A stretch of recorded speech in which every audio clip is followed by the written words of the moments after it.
Olá, sejam todos muito bem-vindas e bem-vindos ao nosso querido Arte e Cultura. Hoje no nosso programa a gente vai falar sobre o lançamento de um livro muito importante, Mulheres com N maiúsculo, Perfis Jornalísticos e Escrevivências Negras. E quem está aqui com a gente para falar sobre o lançamento desse livro é uma das autores da obra, Sandy Silva. Sandy, obrigado por ter aceito o nosso convite. Eu que sou muito grata de estar aqui nesse lugar tão importante, tão representativo aqui no estado do Paraná. Muito grata. Obrigada por tê-la conosco e vamos direto ao assunto. Então tá bom. Você escreveu esse livro com duas outras autoras negras, Cláudia Canone e Aline Reis, são duas jornalistas. Como é que surgiu a inspiração desse livro, Sandy? Então, Adriano, vou contar essa história para você através até das falas que já reverberaram em outros momentos, principalmente no lançamento do livro, que foi agora no mês de novembro da Consciência Negra. A Cláudia Canone, ela é escritora e jornalista, idealizadora desse projeto. E em um momento do lançamento, eu recordo que ela disse que esse livro não veio enquanto ela estava ouvindo um bom jazz ou numa situação confortável de temperatura e pressão. Ela veio dentro de um ambiente de revelação de dor, de contestação, né? Ela, como escritora e jornalista, ela trouxe esse projeto para ser gestado por ela e eu digo parida por outras 9. Né? Então ela trouxe essa questão de escolher temáticas para debate público, mas dentro de um recorte racializado que tem essa interseccionalidade entre gênero e raça. Então, como que eu posso falar da perspectiva da política com uma mulher negra, da saúde com uma mulher negra, da cultura com uma mulher negra? Então, esse viés, ela trouxe temáticas para o debate, com esse recorte racializado dessa interseccionalidade.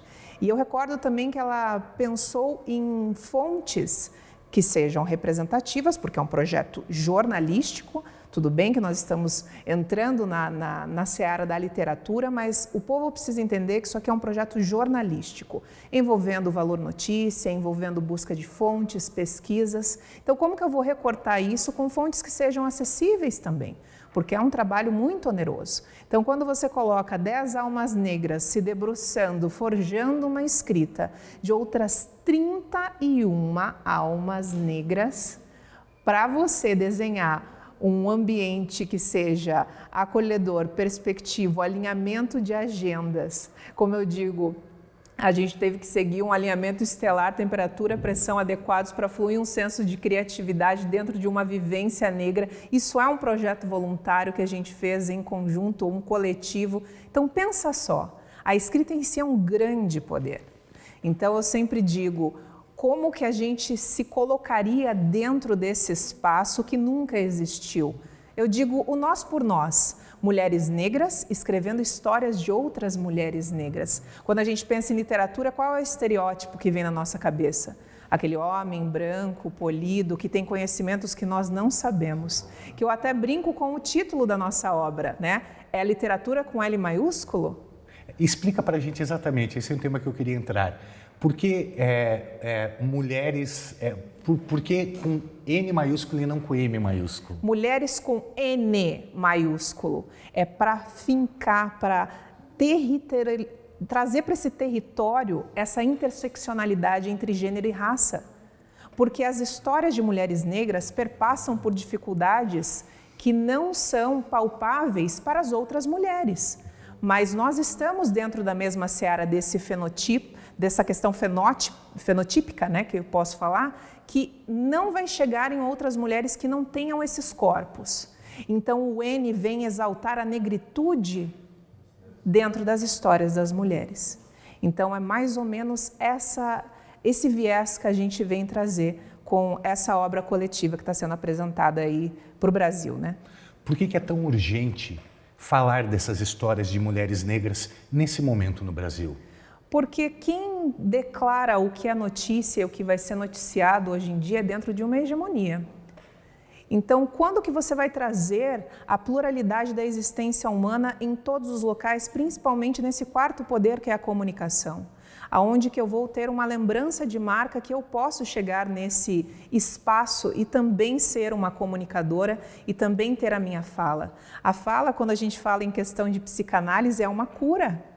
Então, quando você tira aqui, transpassa para cá e joga para o mundo, você está pulverizando muitas coisas que vão ser acessadas em um outro momento e digeridas por outras pessoas de uma perspectiva subjetiva de cada um, mas deve ser lançada. O que não é colocado por meio da comunicação não vai ser conhecido. Então eu preciso entender o que está acontecendo e desenhar através dessa... Como eu digo, é um projeto que atravessa vieses quadrados, porque aonde que nós vamos nos colocar do nós por nós? Chegarmos até aqui, porque para eu estar como jornalista negra, teve muita enxada, muito choro, para eu estar aqui exatamente nesse momento presente falando com você.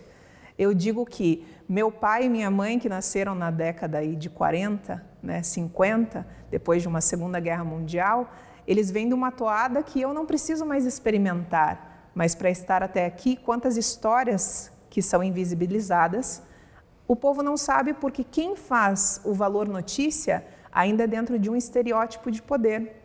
A questão da sobrevivência ainda perpassa por nós. Meu pai não tem os dentes, não teve acesso à escola.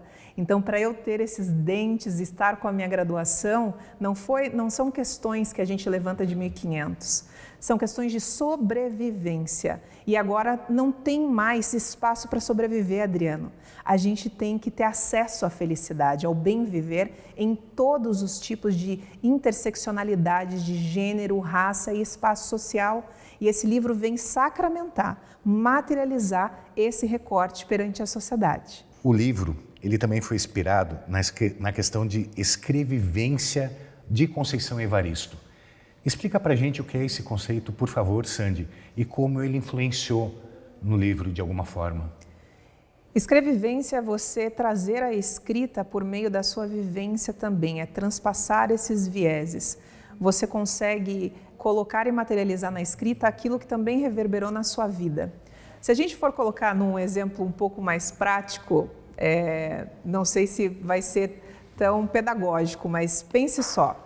Nós temos grandes médicos obstetras que trazem a vida em todos os contextos. Eles estudam academicamente todo o gerar de uma vida, certo? Mas eles vivem a gestação? Não. A escrevivência é isso, é você poder receber uma história dentro da sua perspectiva que é par. Você está com pares, porque mesmo nós tendo aí pessoas que têm até mais de 80 anos aqui dentro desse livro, quando nós sentamos para conversar sobre algumas coisas, as mesmas dores perpassam até os dias atuais. Não se mudou muita coisa porque ela nasceu em 1940 e eu em 85. Nós vivenciamos ainda barreiras e situações que ainda reverberam entre esse recorte desses 50 anos, desses 60, 80 anos. Então, quando eu recepciono essa história, eu consigo compreender também pela minha vivência. Então, escrevivência é esse conceito, eu entender e escrever através do meu processo também, é o nós por nós. O fato de ter 10 autoras negras escrevendo a mesma obra, existe também um conceito de aquilombamento em torno dessa obra. Explica pra gente como é que isso reverbera no livro, por favor. Aquilombamento é quando você institui um local, seja físico ou não, para que você seja bem recolhida dentro de todas as reentrâncias e saliências que um corpo negro representa dentro da sociedade. Lembrando que, quando nós falamos de povo negro, ele abrange um espectro de pardos e pretos dentro dessa sociedade, que é a maior porcentagem no Brasil. Exatamente. E dentro do Paraná, que tem toda uma questão de não querer exaltar essa lembrança de marca da fundamentação do povo negro para a construção de tantas tecnologias que teve aqui, esse apagamento. A Curitiba é a cidade mais negra do sul do país. Então, cadê a nossa história? As dores e dissabores são pulverizadas na mídia de uma forma sensacionalista, mas as histórias de vitória e quais foram os passos para chegar até esses espaços, aonde fica? Então, para você ser um escritor já é algo bem raro. Ainda você ser uma escritora, mulher e negra, vai perpassar por outras barreiras. Então, é uma obra inédita, onde as pessoas vão poder entender que foi cunhado por uma pessoa que tem um estereótipo, um fenótipo e uma perspectiva dentro de uma sociedade e parou para ouvir uma outra pessoa que trouxe um legado que fortalece para que ela escute nesse momento. Então, é esse tipo de pensamento e de objetividade que a obra vem implementar e materializar. E como é que foi para você, como autora, colher essas histórias? Aliás, como é que foi feito o critério de seleção dessas histórias? Porque são 31 histórias de mulheres negras. Como é que vocês chegaram até essas 31 histórias? Então, como eu disse no começo do nosso bate-papo, a idealizadora, que é a Cláudia Canoni, ela fez um trabalho cognitivo de compreender quais seriam os recortes que ela gostaria de atingir através de temáticas para discussão de interesse público, mas através de uma pessoa que tivesse essa especificidade, uma mulher preta na política, uma mulher preta na área da saúde, mulher preta na área do esporte, da tecnologia, a religiosidade. Então foi por temáticas e depois afunilando dentro das fontes de notoriedade, valor notícia e acessibilidade. As autoras que foram escolhidas pela Cláudia, ela tinha esse número cabalístico na cabeça dela, que seriam 10, e aos poucos ela foi filtrando e sentindo quem ela traria. Eu, no caso, fui a última pessoa a entrar no projeto do livro, e ele já estava desenhado por essa estruturação cognitiva e também por as autoras trazerem também possibilidades, né, de pessoas para encaixar ali, né? Então, vamos supor, a gente tem a religiosidade ali através da senhora doutora Iagunã Alzira, né? Uma senhora aí com mais de 80 anos, uma Ialorixá, né, sacerdotisa de candomblé, a primeira doutora dentro desse recorte aqui no Paraná, com mais de 80 anos de idade. Então, ela traz toda a história de vida dela para chegar e dentro desse contexto ter essa titulação de doutora, porque antes disso, quem era Iagunã Alzira? E às vezes por ter esse título ainda é questionado, mas por que chegar e fazer um doutorado com tanta idade? Por que o idoso não, como ela diz, o idoso não pensa, ele tem um corpo delimitado, mas a mente não. Então, a Carol D'Artora, dentro da perspectiva de crescimento dela dentro dessa capital, chegar até o posto hoje em dia, né, de deputada federal, quais foram as dores, de sabores e vitórias desta mulher? O que a mídia coloca muitas vezes são os ataques ou as situações negativas que ela tem que ela perpassa para ter essa notícia, mas para chegar até ali, quem quer contar essa história? Nós. Então, a cultura. Janine Matias é uma cantora que nasceu em Brasília, radicada aqui em Curitiba, que leva o samba junto com a religiosidade para todos os cantos aqui, tanto da capital paranaense, quanto dos municípios do Paraná, e chegando também até Portugal já, né? Mas como que foi para essa mulher chegar e reverberar essa cultura e sobreviver de música sem ter apadrinhamentos dentro desse corpo negro? Então, essas são as perspectivas. E alinhar 10 agendas de 10 mulheres negras que estão nas suas graduações, nos seus mestrados, nos seus doutorados, com seus filhos, com suas rotinas, é um projeto muito difícil. O coletivo é muito difícil, porque cada uma às vezes quer ir por um lado, quer ir por um viés, não se encontra um senso comum. E muitas vezes as rotinas vão nos engolindo e nós mesmos nos colocamos em situações que acreditamos que aquele lugar não é para nós, não vai dar certo. Porque muitas mulheres que estão jornalistas aqui, coautoras, nunca participaram de processos de escrever perfis. O perfil dentro da literatura é um recorte jornalístico que ele é fidedigno aos acontecimentos.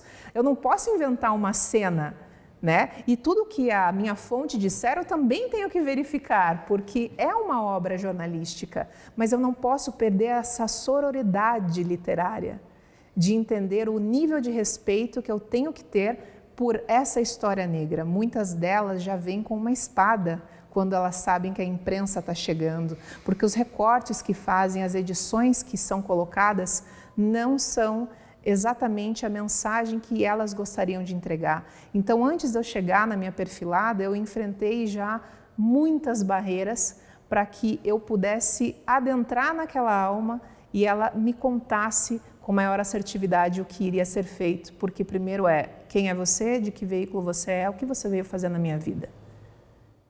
Porque todas essas barreiras são impeditivas. A imprensa ainda realiza recortes de pessoas que têm o seu poder hegemônico dentro da sua perspectiva.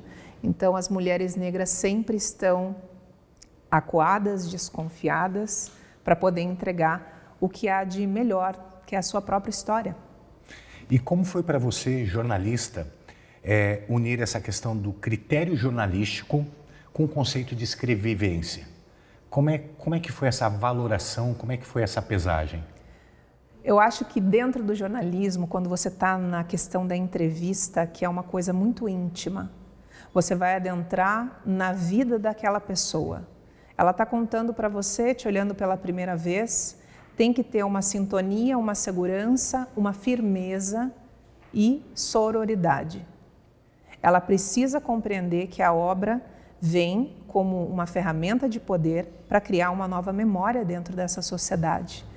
Um livro pode ser revisitado em qualquer momento da história. E dentro dessa perspectiva do nosso estado do Paraná, aonde que ela está? Quem contou a história dela? Alguém sabe da existência?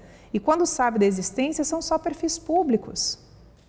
Tem histórias aqui, Adriano, que são de mulheres que não têm notoriedade pública, mas tem histórias interessantíssimas. Por exemplo, a Denise, que é a recepcionista do Teatro Guaíra. Ela está há 40 anos dentro do local mais elitizado da cultura aqui dentro do nosso país. E ela é a recepcionista negra do local. Como é que reverbera todas as autoridades desse país, todas as autoridades mundiais que vêm pisar na nossa capital, terem essa anfitriã com esse corpo negro? Como que ela está lá? Como é que ela chegou lá? Como que ela sente isso? Ela não é pública, mas a história dela é interessantíssima. Eu, com 40 anos de idade, atualmente, fui ao Teatro Guaíra 2 vezes, uma com a escola e a outra quando eu ganhei, através da comunidade negra, um ingresso para uma ópera.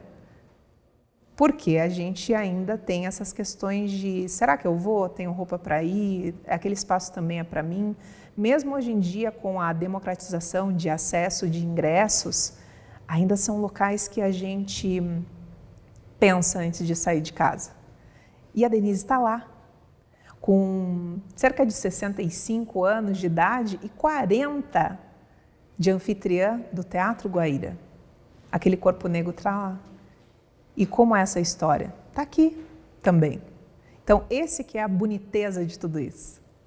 E eu percebo na sua fala, ao também entender um pouco sobre o livro, a importância de dar voz a essas mulheres, essas histórias, para que exista também, para que se deixe um legado, porque como você disse, tem figuras públicas que são conhecidas, mas há também pessoas que não têm a vida assim tão visível, como é o caso da Denise que você contou. Esse livro deixa um legado importante para essas histórias, né? Com toda certeza.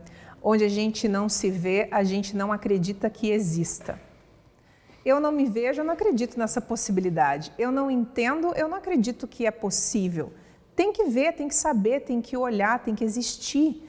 O livro e a internet são modos diferentes de se deixar legado, mas ainda são as formas mais contundentes e bonitas de se deixar memórias para que esse inconsciente coletivo reverbere outras significações.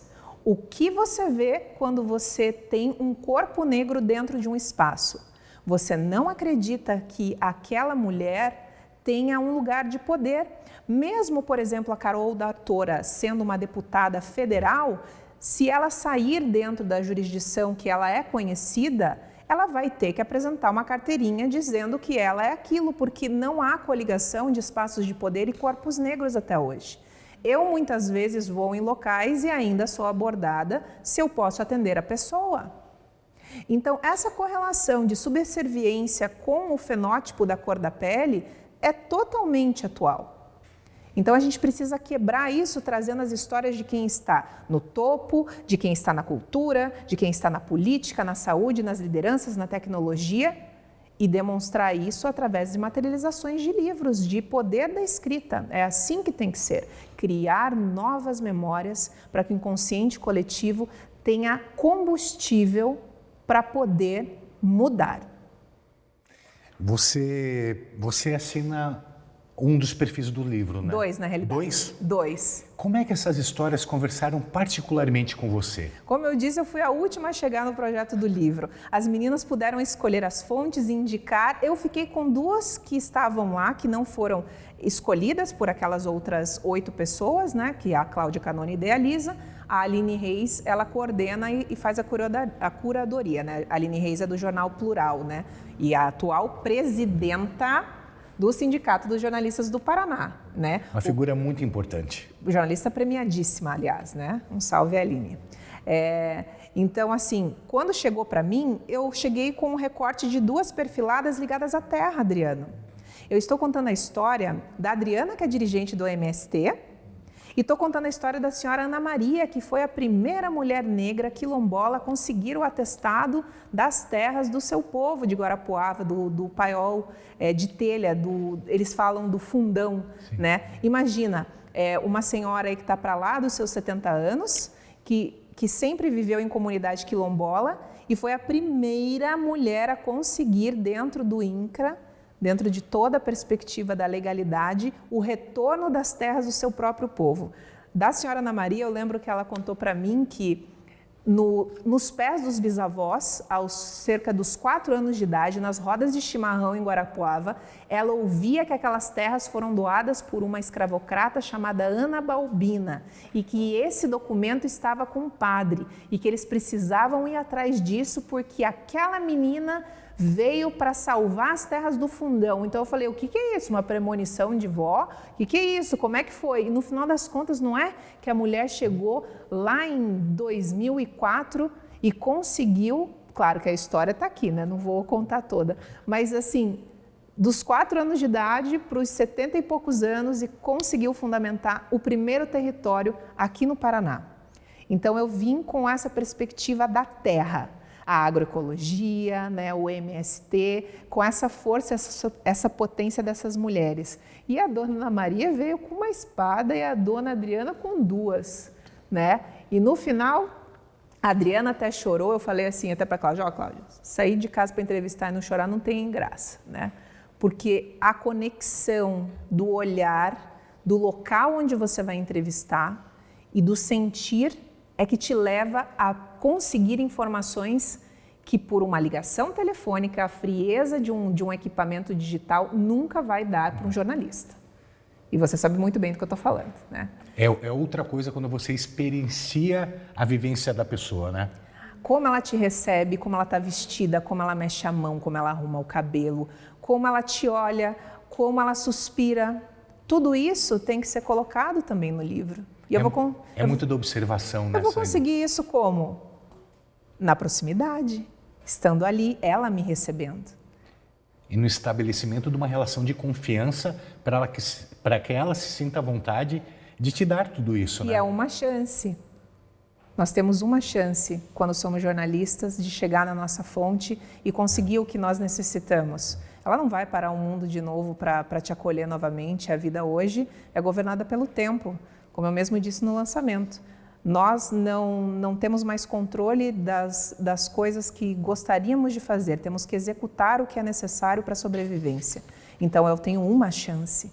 Então, às vezes foram entrevistas de 3 a 5 horas de áudio, que depois tem que ser digerido em outro momento que caiba dentro da minha rotina, e assim foi com todas as autoras, para que tenha um senso criativo, poético e jornalístico para se escrever sobre uma pessoa. Então, assim, para uma mulher negra poder ter um senso criativo, temperatura e pressão adequados para escrever sobre outra dentro desses vieses, foram 2 anos, Adriano. 2 anos de projeto para chegar até aqui, mas chegou. E como é que as pessoas fazem para ter acesso ao livro? O Mulheres com N maiúsculo, Escrevivências, com licença. À vontade. O Mulheres com N maiúsculo Perfis Jornalísticos e Escrevivências Negras. Ele foi lançado pela editora Arte e Letra.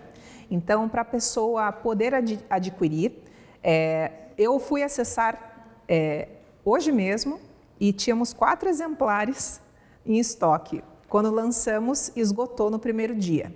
Então, muitas vezes a pessoa vai ter que aguardar ser feita uma nova fornada, porque nós estamos trabalhando com esse tipo de configuração por enquanto. Acesse o perfil do Instagram da Arte e Letra, tem na própria bio um link das obras que eles têm disponíveis e também tem um post fixo para a pessoa acessar. Então é pelo Instagram da editora Arte e Letra. Eu achei uma iniciativa fantástica, pessoalmente falando.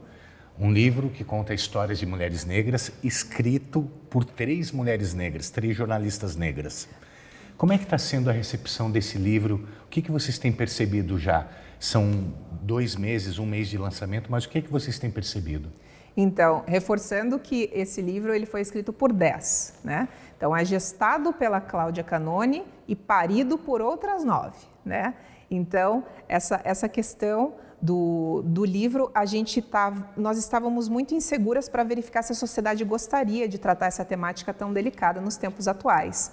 O lançamento ocorreu no mês de novembro, bastante significativo, claro, e quem nos acolheu foram entidades do poder, como o Tribunal de Justiça, o TRE e as universidades, tanto a Universidade Federal, né, quanto as demais universidades, nos acolheram dentro desse contexto. Fizemos um seminário de 12 horas que perspassava por mesas com as temáticas do próprio livro. Vamos abordar a educação com viés do N maiúsculo. Tivemos a doutora Meg Hayara, que é a primeira travesti negra doutora, aqui pela Universidade Federal do Paraná. Tivemos a Lia Vitória, que é uma atriz e uma rapper atualmente adolescente, que já passou por aqui também, mas que veio trazer a sua história de racismo, onde nem era alfabetizada e já teve que fazer um rap para sobreviver. E temos a doutora Iagunanda Alzira, que já citei, a doutora pela Federal e a Lorixá. Então, a educação perspassou por isso, fizemos a mesa dentro dessas temáticas. Então, nós fizemos esse seminário e fomos abraçadas pelo recorte das entidades de justiça. E já no primeiro dia tivemos os exemplares esgotados, né? Então, nós estamos tateando e observando, mas está sendo muito bem recebido por ter esse pioneirismo dentro do nosso estado, principalmente dentro do nosso estado.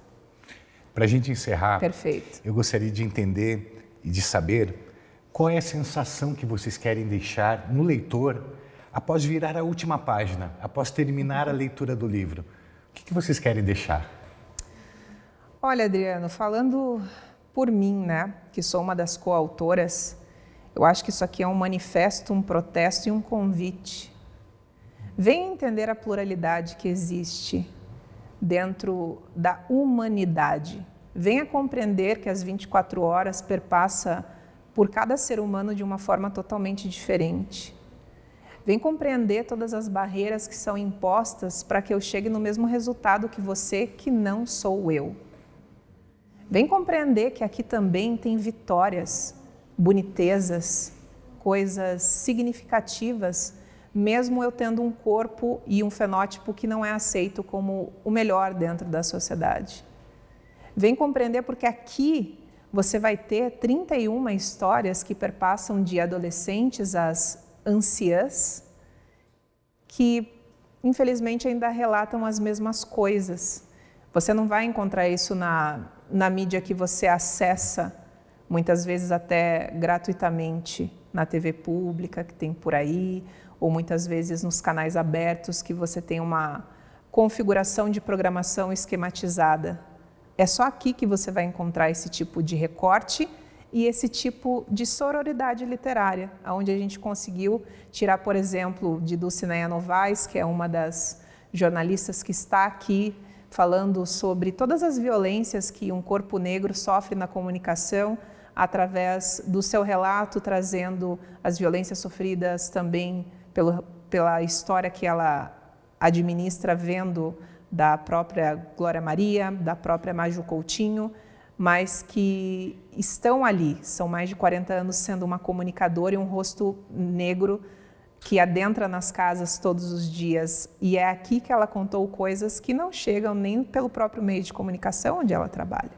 Então, é muito interessante, educativo e transformador, porque a reflexão que vem daqui, ela é visceral e muito bonita. Acredito que é transformador para o leitor, mas foi transformador para vocês também, né? Com toda certeza, Adriano. Foi muito, muito bacana você poder, como eu digo por mim, parar a minha rotina de atender as operações para sobrevivência e poder estar próximo de uma pessoa que tem uma história ímpar e que ela também contribui para a minha, porque se ela está ali e fez a caminhada dela, de alguma forma também trilhou o meu pavimento para eu passar. Sandy, eu queria agradecer demais essa entrevista. Foi um bate-papo, na verdade, Sim. sobre um assunto tão importante, sobre uma obra tão importante. Parabéns a você, parabéns a Cláudia, parabéns a Aline, as outras 7 parceiras que também fizeram parte do projeto. Perfeito. E que muita gente possa ler e possa refletir sobre o assunto. Muito obrigada pelo espaço, Adriano. Foi muito gostoso conversar contigo. E eu espero que a galera acesse mesmo, vá atrás e tenha consigo a materialização dessas histórias tão bonitas pertinho. Muito grata. Muito obrigado, Sandy. E você fique conosco, acompanhe a programação da TV Assembleia no canal 10.2 e também no canal do YouTube. Assembleia Legislativa do Paraná, sempre produzindo programas como esse, pensando no seu enriquecimento cultural. A gente se vê no próximo programa. Até lá!